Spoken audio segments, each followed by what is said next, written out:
Thank you very much, and thank you, War India, for inviting me here. And I think wonderful points by the panelists. So a couple of points which I'd like to add, and especially when we're going forward with the DPDP Act, the organizations need to really think privacy by design as a whole architecture. You know, we always miss it out. We always talk of security by design, operations by design, but privacy by design as to what is the data to be collected, what is the life cycle of the data which is going to be there.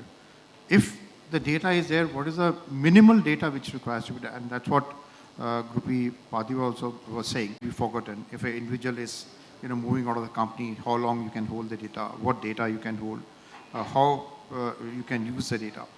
And with the threat landscape increasing, and today we saw that Airtel already lost that 37.5. And they've been blatantly telling over the social media that it's not our data. So who's responsible? So DPDP Act, when it comes as a law, that's what will be able to catch the people who are holding our data. This was never possible. And that's what they're playing wrong at. Earlier, this is what was the basis, like anytime you lose the data of a customer, you say, it's not my data. They started it, even MobiKwik did it. So they've been doing it always.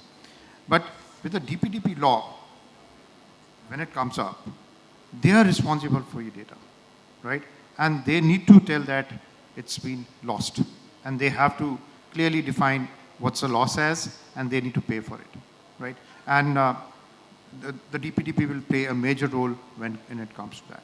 Of course, training is going to be a challenge because we have cross-functional organizations which are there. We have different organizational skill sets which are being required.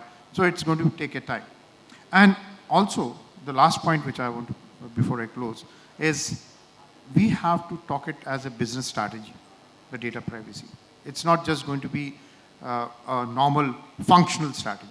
It has to be spoken as a business strategy for the success and failure of the company. And that's how the way forward when we try and implement the Data Privacy Act or the Data Privacy Law 2024.